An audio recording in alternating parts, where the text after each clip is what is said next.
ना कहीं त्रस्त रहेगा और पुनर्पुनः हमारा आना जाना लगा रहेगा। विविक्त शुद्ध देश का सेवन करना और जन समुदाय में रति न होना।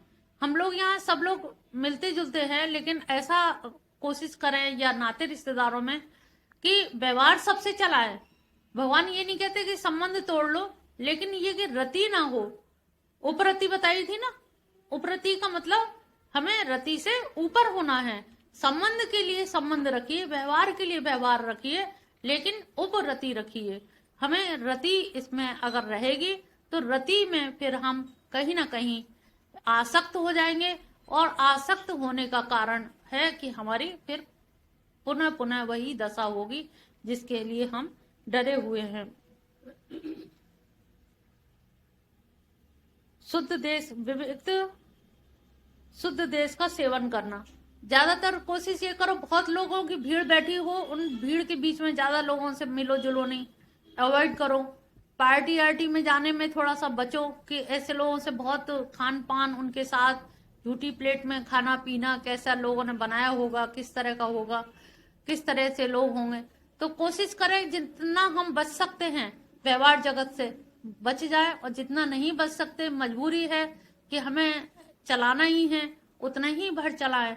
लेकिन ये एक कोशिश होती है लोगों को, अब देखा है पार्टी में जाते हैं तो सबके फोन नंबर जरूर ले लेते हैं, अपना फोन दे दो, बात तो घर जाके कर लेंगे, यहाँ सुनाई तो दे नहीं रहा डीजे में, बात हम घर जाके करेंगे। फिर जो उनके संबंध बनते हैं वो इतने प्रगाढ़ होते हैं कि जिनके यहाँ पार्टी में आए थे उनको पता भी नहीं है, और उनके बहुत प्रगाढ़ संबंध, घर आना जाना। तो ये संबंध बनाने वाले हैं कौन? हम ही लोग तो है ना। तो द्वंद्वों में फंसते तो हम ही है ना, स्वयं से ही फंसते हैं, खुद ही नंबर देते हैं, लेते हैं, आपस में आवागमन करते हैं, नंबरों का देना लेना।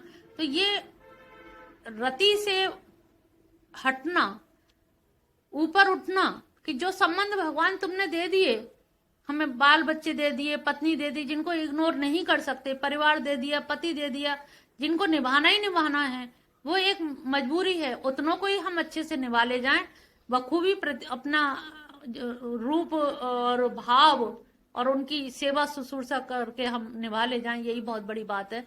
लेकिन नए संबंध बनाना यानी कि आगे जन्म की तैयारी करना, वो अब तो तुम्हारे बन नहीं पाए, अगले जन्म में कुछ न कुछ बन के जरूर आएंगे।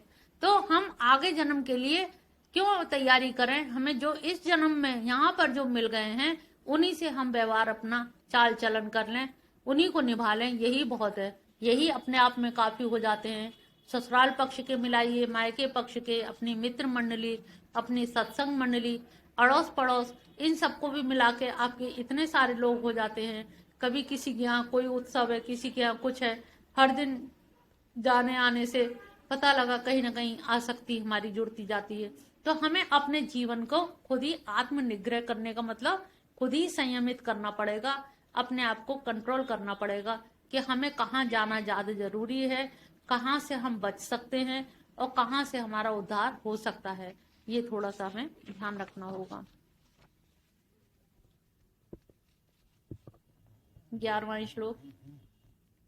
अध्यात्म ज्ञान में नित्यतम तत्व ज्ञानार्थ दर्शनम एतज्ज्ञानमिति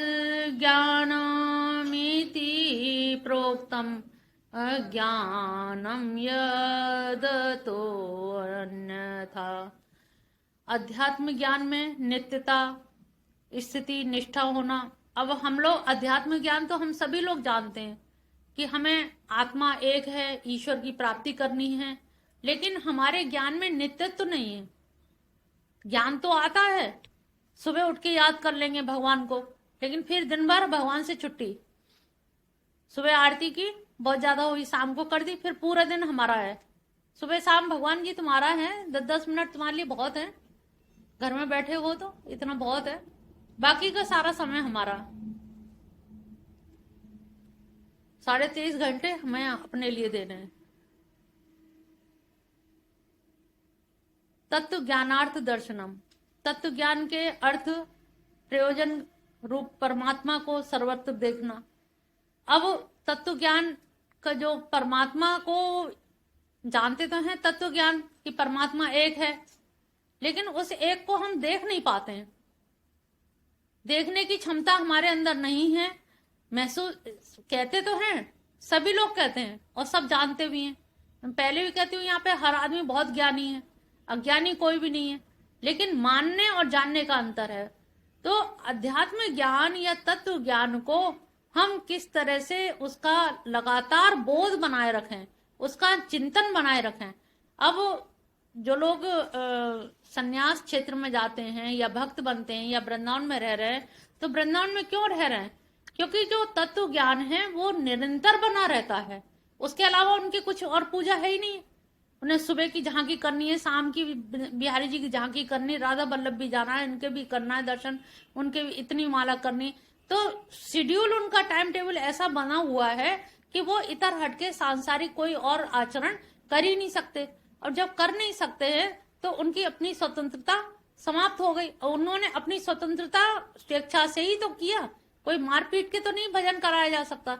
स्वेच्छा से उन्होंने उस मार्ग का चयन किया और उस मार्ग में क्या है, अध्यात्म ज्ञान निरंतर बना रहता है। हे ईश्वर आप ही हो, हे राधा रानी आप ही हो, हे प्रभु आप ही हो, आपके अलावा कौन है। दिन भर जब यही नाम यही शब्द निकलेंगे तो सोते बैठते सपने में भी फिर वही सब याद रहेगा। एतद ज्ञानमिति, इस तरह से जिसको ज्ञान हो जाता है या जो ज्ञान रखता है, सर्वत्र उन्हीं को देखता है। और जो उसको तो उन्होंने ज्ञान मिति ज्ञान कहा। प्रोक्तम अज्ञानम, और इसके अतिरिक्त जो है वो सब अज्ञान है। यानी कि परमात्मा है, सबके अंदर परमात्मा है। हम मनुष्यों को तो देखते हैं, लेकिन मनुष्य में बैठे हुए परमात्मा को नहीं देख पाते। और कोई कहे भी इनमें परमात्मा बैठा है तो गुस्सा आएगी, हाँ होगा परमात्मा, देखें सब परमात्मा। तो हम लोग अध्यात्म ज्ञान को, तत्व ज्ञान को कंटिन्यूटी या बोध नहीं बनाए रख पाते, उसकी बोध वृत्ति नहीं रहती है और हम उसको भूल जाते हैं और रोजमर्रा की जीवनचर्या को चलाते रहते हैं और उसको मुख्य धारा को भूल जाते हैं। 12वें कह रहे हैं, ज्ञेयं यत्तत् प्रवक्ष्यामि यज्ञात्वा अमृतश्नुते अनादिमत् परं ब्रह्म न संतसादोच्यते। ज्ञेयं यत् प्रवक्ष्य, जो ज्ञेय है उसको मैं कहूंगा, यत् प्रवक्ष्यामि उसको मैं अब बताऊंगा। यत् ज्ञात्वा, जिसको जान करके अमृत की प्राप्ति होती है। अनादि मत परम, वो कैसा है, अनादि है और परम ब्रह्म है। सत ना सद उच्यते, लेकिन उसको ना तो सद कहा जा सकता है ना असत कहा जा सकता है। क्योंकि जिसने भी अनुभव किया, तो जब अनुभव करके जिसने बताया, अभी कोई बंगाली अनुभव करके जब बताएगा तो वो बंगाल की भाषा में बताएगा और आपके समझ नहीं आएगा, आप कहोगे पता नहीं क्या बक रहा है। लेकिन वो जो होता है, जो भी व्यक्ति अनुभव करता है, इसमें राधा कृष्ण परमहंस ने भी कहा है कि अनुभूतियां जितने भी लोगों ने की है, तो अनुभूति करके लौट के आने में कहा है ना, यतो वाचो निवर्तन्ते, अप्राप्य मनसा से, मन से वहां तक पहुंचते हैं, लेकिन जब वहां से लौटते हैं, लौटते लौटते तक आपके विचार भाव बदल जाते हैं। आप यहां से सुन के जाते हो, घर जाते तक आपसे पूछा जाएगा तो आपकी वाणी बदल जाएगी कि नहीं? एक्यूरेट यही शब्द तो नहीं सुना पाएंगे ना, यही बात बता पाओगे। जब आपकी लोकल लेवल पे दैनिक दिनचर्या में ये भेद है, तो उसमें भेद क्यों नहीं होगा? तो उसमें भी वही भेद हो जाता है कि उसको ना तो हम सद कह पा रहे हैं ना असत कह पा रहे हैं, क्योंकि वो व्याख्या करते करते एकम सद विप्रा बहुधा बदंती, वो इतनी अधिक हो जाती हैं कि सत तो एक है, ये तो सबने कहा है एक ध्वनि मत से, परमात्मा एक है, दो परमात्मा नहीं है, 4-6 परमात्मा नहीं है, लेकिन वो सद है कि असद है, कैसा है, इसलिए उसको अनिर्वचनीय कहा गया कि जहां पर हमारी वाणी मौन हो जाती है, मूक हो जाती है, हम उसके बारे में नहीं कह सकते। 13वां, सर्वत पाणिपादम सदु सर्वतो अक्षिशिरो मुखम सर्वतः श्रुतिम लोके सर्वमावृत्य तिष्ठति। सर्वतः पाणी पादम, उनके हाथ पैर सब जगह उन्हीं के हाथ पैर हैं। हम जो चल पा रहे हैं ये सारा ब्रह्मांड में उन्हीं की सजीवता है, चेतनता है। उसी चेतनता के कारण ही हमारे हाथ पैर और हमारी आंखें देख पा रही हैं, कर पा रही हैं। और हम जो भी कार्य करने में प्रवृत्त हो रहे हैं,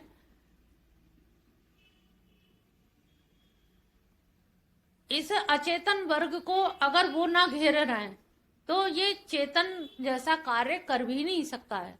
क्योंकि जड़ तो है, ये प्रकृति तो है ही, हम भी जड़ हैं। लेकिन हमारे अंदर जो परमात्मा है, जीवात्मा है, पुरुष है, उसके बाहर भी वही है कि बाहर भी हम जमीन पे चल रहे हैं। जमीन ही फट जाए, डगमगा जाए, जमीन को बैलेंस बनाए रखना, प्रकृति को बैलेंस बनाए रखना, ये सारे कार्य कर रहे रखना, ये सारा कुछ भगवान की उस चेतन सत्ता का ही प्रभाव है। उस चेतन की वजह से ही हमारी सत्ता चल रही है। जो हम कार्य करने में सक्षम हो पा रहे हैं वो केवल उन्हीं के कारण है। क्योंकि उनकी हजारों हजारों आंखें हैं। वो हमारी हजारों आंखें जो दिख रही हैं, हम जितने लोग हैं उतनी देख पाएंगे, लेकिन उनकी आंखें तो पूरे ब्रह्मांड की आंखें हैं। इतनी आंखें तो नहीं जितनी हम लोगों की है। तो सोचो, असंख्य हैं, असंख्य असंख्य हाथ पैर असंख्य हैं जिनसे सारे जीव चल पा रहे हैं। अब आप इसको ऐसे समझ लो, तुम लोग सब चल पा रहे हो, तुम्हारे अंदर पुरुष है, लेकिन अमेरिका का आदमी वो भी चल रहा है। क्यों? क्योंकि उसके अंदर भी पुरुष है। अफ्रीका का आदमी है, वो भी चल रहा है। इस्कॉन में नृत्य कर रहे हैं, वो भी, तो ये सारे उन्हीं के तो हाथ पैर हुए ना। तो इतने असंख्य हैं कि उनको हम गिनती नहीं कर सकते। इसीलिए अनिर्वचनीय कह दिया गया कि इतने असंख्य हाथ पैर हैं कि उनको गिनना मुश्किल है। तो यहाँ जितने भी हाथ पैर चल रहे हैं, आंख नाक, जो भी चेतन व्यवहार हो रहा है, वो चेतन व्यवहार केवल उनकी चेतन सत्ता के कारण ही हो पा रहा है, जिसको घेर करके वो सब जगह से व्याप्त किए हुए, चारों ओर से प्रकृति को, ब्रह्मांड को, हम सबको भी व्याप्त किए हुए। वो हमारे अंदर है, ये तो हम कहते हैं, लेकिन हमारे बाहर भी वही है। अंदर बाहर भीतर सब जगह वही विराजमान है। 14वां श्लोक। सर्वेन्द्रिय गुणाभासम सर्वेन्द्रिय विवर्जितम असक्तम सर्वभ्रच्चैव निर्गुणम गुण भोक्तृ च। सर्व इंद्रिय विवर्जितम, वह समस्त इंद्रियों से विवर्जित है, यानी कि रहित है। समस्त इंद्रियों के व्यापारों के विषय से, लेकिन भासता कैसा है? इंद्रियों से पृथक है, विभक्त है, लेकिन करता हुआ दिखता है। भासता है, अलग होते हुए भी सभी इंद्रियों के व्यापारों से अलग है, विभक्त है, लेकिन दिख क्या रहा है? सर्वे इंद्रिय गुणाभासम, सारे इंद्रियों के गुणों का आभास वही करा रहा है। उसके बिना आभास भी नहीं हो सकता। असक्तम सर्वभ्रच निर्गुणम गुण भोक्त्रम, अब वो सबका पालन भी कर रहा है, गुणों का भोग भी कर रहा है, निर्गुण भी है और गुणों का भोक्ता भी है। तो उसकी जो परिभाषा है, वो परिभाषा ऐसी परिभाषा है कि जो वास्तव में समझने से कहीं ना कहीं परे है, कि वो गुणों से परे भी है, इंद्रियों से परे भी है, गुणों का आधान भी किए हुए है, सर्व संबंध शून्य भी है, असक्तम, सक्त मतलब किसी से आसक्त नहीं, असक्तम, सर्व संबंध शून्य, सर्व भ्रच, यानी कि सबका भरण पोषण भी करता है, और निर्गुण भी है लेकिन गुणों का भोक्ता भी है। सब लोग कितना कॉन्ट्राडिक्टरी लग रही है सारी चीजें। निर्गुण है और गुण का भोक्ता है, किसी से संबंध नहीं है लेकिन पालन सबका कर रहा है। अब ये जो स्थिति है परमात्मा की, यही इन्हीं स्थितियों के लिए जीव को, साधकों को, उपासकों को अग्रसरित किया जाता है कि आप भी ऐसे ही अपने आप में इन गुणों को अंतःकरण में अविष्ठित करने की कोशिश करिए, जिससे आपका जीवन उद्धार हो सके। 15वां है, बहिरन्तश्च भूतानां चरं चरमेव च सूक्ष्मत्वात् विज्ञेयं दूरस्थं चान्तिके च तत्। सब बहिर और अंतर, वो सब जगह है, बाहर भी है। वही चरमेव, चर और अचर सभी में है।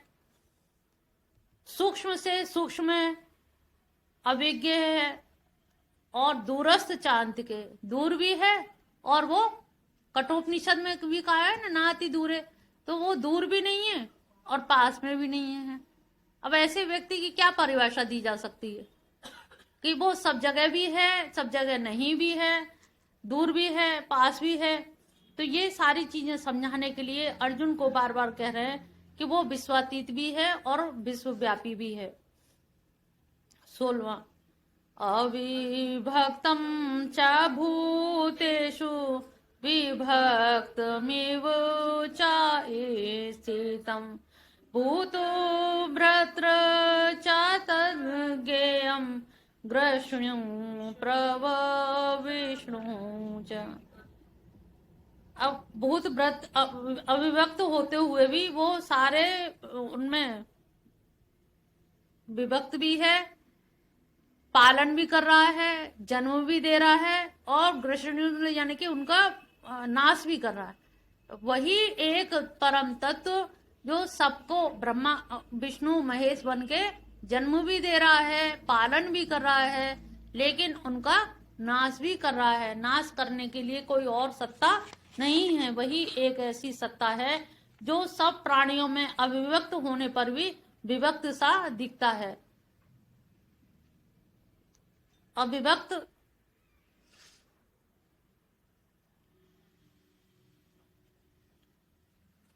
अविभक्त तो है, लेकिन विभक्त सा दिख रहा है। तो विभक्त सा क्यों दिख रहा है? क्योंकि हम सब लोग अलग अलग बटे हुए हैं और नाम रूप उपाधि सबकी अलग अलग है। जब नाम रूप उपाधि अलग अलग है तो हम सब में है तो वो एक ही।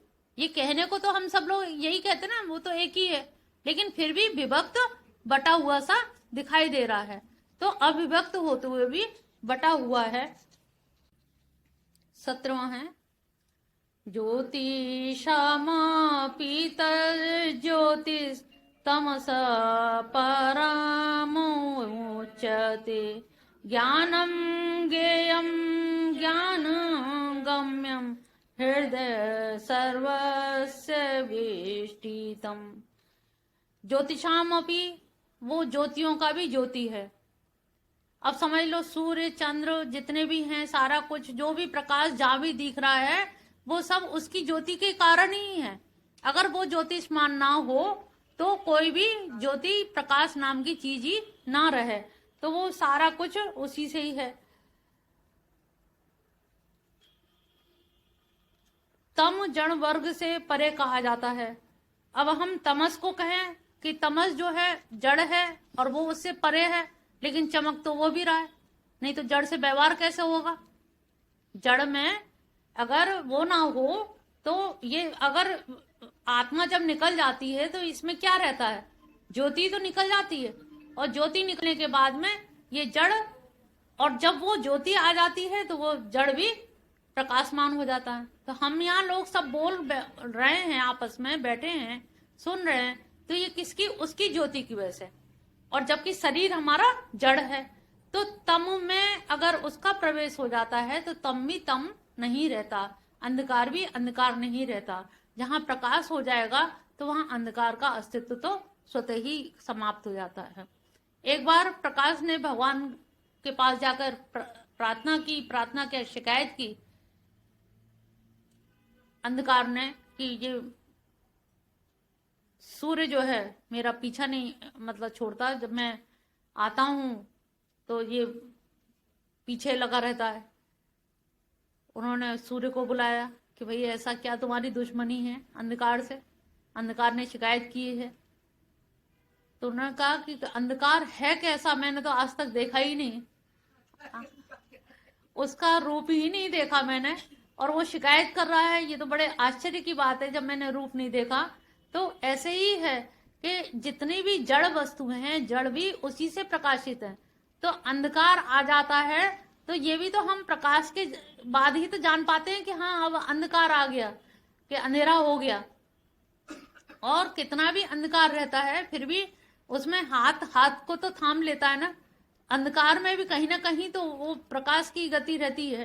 तो वही उन्होंने कहा कि जो भी चीज है, जो भी प्रकाश है, सारे प्रकाशों का मैं प्रकाश हूं। ज्ञान गे ज्ञान हूं, ज्ञान के साधनों द्वारा गम में प्राप्त सबके हृदय में मैं खुद ही बैठा हूं। मैं ज्ञान गम में, यानी कि ज्ञान के द्वारा जानने योग्य और ज्ञान कराने वाला भी मैं ही हूं, और ज्ञान के द्वारा जानने योग्य भी मैं ही हूं। मैं ही ज्ञान देता हूं और मैं ही स्वयं को जन्माता हूं। अगर माँ बच्चे को बताती है कि मैं तेरी माँ हूं, तू मेरा बच्चा है, तभी वो जान पाता है। तो ऐसे ही भगवान हृदय में सबके विराजमान होकर के उनको बताते हैं कि तुम मेरे ही हो और मैं तुम्हारा ही हूं, और तुम मुझको ऐसे ऐसे ऐसे जान सकते हो। तो ज्ञान गम्य भी वही स्वयं को बनाते हैं, वही सबके हृदय में विराजमान है। 18वां, इति क्षेत्रम तथा ज्ञानम ज्ञेयं चोक्तम समासत मद भक्त एतद् विज्ञा मद भावयो बद्धते। इस प्रकार गे ज्ञान और गे को संक्षेप में कहा गया, समास माने संक्षिप्त रूप में। मेरा भक्त इसको जानकर मेरे भाव रूप मोक्ष को प्राप्त करने के योग्य हो जाता है। मद भक्त एतद विज्ञाय, इसको जान करके मद भावयो उपपद्यते। अब वो कहते हैं, मेरे पहले अध्याय में 12 में बताया ना कि मैं अपने भक्तों का संसार सागर से उद्धार कर देता हूं, लेकिन यहाँ पर वो ज्ञान की भी बात कर रहे हैं। तो उन्होंने कहा कि जो मेरे भक्त बनते हैं और भक्तों में कहीं अज्ञानता ना रह जाए या पूरा विशद विवेचन मेरे बारे में ना जान पाए, तो कहीं मति भ्रम ना हो जाए। भटकाने वाले भी बहुत होते हैं, भिड़ाने वाले भी बहुत होते हैं, कहाँ गलत रास्ते जा रहे हो, वो तो ऐसे हैं, वो तो ऐसे हैं, कुछ भी गलत कहा जा सकता है। तो मैं अपने भक्तों के भाव को सुदृढ़ करने के लिए कि उनकी दृढ़ निष्ठा बनी रहे, अंततोगत्वा ये जान ले कि कृष्ण के बाहर कुछ नहीं है, कृष्ण के अलावा कुछ नहीं है, विश्वातीत भी वही है, विश्वव्यापी भी वही है, ये दृढ़ निष्ठा आ जाए, स्थैर्य आ जाए। नहीं तो डगमगाने में 2 कदम लगते हैं। आप चढ़ते चढ़ते चढ़ाई चढ़ गए, लेकिन फिसलने में कितनी देर लगती है। तो ऐसे ही साधकों का भी वही काम है, साधक भी चढ़ता ही है और चढ़ते चढ़ते उसे भी यही लगता है कि ये फिसला, तो वो फिर फिसल ही जाएगा लास्ट तक। फिर उसको रोकने वाला कोई, फिसलते आदमी को रोकना बहुत कठिन है। ऊपर चढ़ाई पर पहुंच गया, लेकिन वहां अगर किसी ने कह दिया कि यहाँ कौन है, यहाँ कोई भगवान नहीं, तुम कहाँ भटक रहे हो, तो उसने जरा सा पीछे मुड़ के देखा नहीं कि गया नीचे तक पूरा का पूरा। तो उन्होंने कहा मैं मेरे प्रति जो भाव है भक्तों के, वो भाव सुदृढ़ हो जाए, भाव में कोई अंतर ना आए, इसलिए मैं इनको पूरी तरह से क्षेत्र और क्षेत्रज्ञ के बारे में जो बता रहा हूं, उसका कारण भाव की सुदृढ़ता है कि मेरे भक्त भ्रमित ना हो जाएं, कहीं इधर उधर, इसको जान करके उनके अंदर दृढ़ निश्चय आ जाए। जैसे ही बहुत से लोग कहते हैं ना कि भगवान ने चीर हरण भी किया, लेकिन चीर भरण भी किया, चीर बढ़ाया भी। तो भगवान की जो लीला हैं, उन लीलाओं में ब्रह्म का एक गुण होता है, विरुद्ध आश्रय। जितने ईश्वर है, परमात्मा है, भगवान है, लेकिन जब हम ब्रह्म कहते हैं, भगवान के तो अवतार अनेकानेक हो चुके हैं, परमात्मा रूप में भगवान सबके हृदय में विराजमान है, लेकिन जब हम उनको ब्रह्म कहते हैं, तो ब्रह्म की एक डेफिनेशन है शॉर्ट में, आपसे कोई भी पूछे तो आप बता सकते हैं, ब्रह्म का मतलब है विरुद्ध आश्रय। विरुद्ध आश्रय जो होता है वही ब्रह्म होता है। भगवान का भी एक नाम रूप उपाधि गुण हो सकते हैं, कुछ निश्चित लीलाएं हो सकती हैं, जैसे राम अवतार के हैं, तो वहां आपको अलौकिकता नहीं दिखेगी, एक नियमावली, एक मर्यादा दिखेगी। लेकिन इनकी लीला में, ब्रह्म में कोई मर्यादा नहीं है। ब्रह्म के लिए कोई मर्यादा नहीं होती। अवतार की मर्यादा हो सकती है, लेकिन ब्रह्म की मर्यादा नहीं होती। तो ब्रह्म कैसा होता है? आपसे कोई भी कृष्ण के बारे में कुछ कहे तो आप कहें कि ब्रह्म का होने का कारण है विरुद्ध आश्रय। विरुद्ध आश्रय समझ लो जैसे संध्या बेला, ना तो वो दिन है ना रात है, जहां विरोधी चीजें एक साथ रह सके, जहां बांसुरी का बजाना और सुदर्शन चक्र का धारण करना। अब उन्हीं उंगलियों से दोनों कितने कठिन काम है, लेकिन किए उन्होंने, तो ये एक ब्रह्म का ही लक्षण है। एक अवतार की औकात नहीं है इतनी। तो ऐसे ऐसे जो कार्य उन्होंने किए हैं, इसीलिए उनका ब्रह्मत्व सिद्ध होता है। वो भगवान हैं, वो परमात्मा हैं, वो ईश्वर हैं, लेकिन वो ब्रह्म भी हैं, निर्गुण निराकार भी हैं और सगुण साकार भी हैं। खाली ये कहें कि वो तो बंसी बजाने वाले थे, गोकुल के ग्वाला थे, उन्होंने कहा थे, वो ये भी थे, वो ये भी थे, वो ये भी थे, ये भी हैं, वो भी हैं, वो भी होंगे। कोई भी नाम रूप उपाधि उनसे वंचित नहीं है, अलग नहीं है। इसीलिए उन्होंने पूरी तरह से उसकी व्याख्या की है। 19वां, प्रकृतिम पुरुषं चैव वेदनादि उभावपि विकाराश्च गुणाश्चैव विद्धि प्रकृति संभवान। अब प्रकृति और पुरुष, इन दोनों को अनादि विदद्ध, इनको जानो, उभावपि, दोनों को ही अनादि जानो। प्रकृति भी है शुरू से ही और पुरुष भी है प्रारंभ से ही, दोनों को ही अनादि जानो। और विकाराश्च गुणाश्च, गुण और विकारों को भी तुम शुरू से ही, अब जब प्रकृति है और तो गुण भी होंगे, और गुण है तो वहां पर विकार भी होंगे। प्रकृति के गुण कौन से हैं?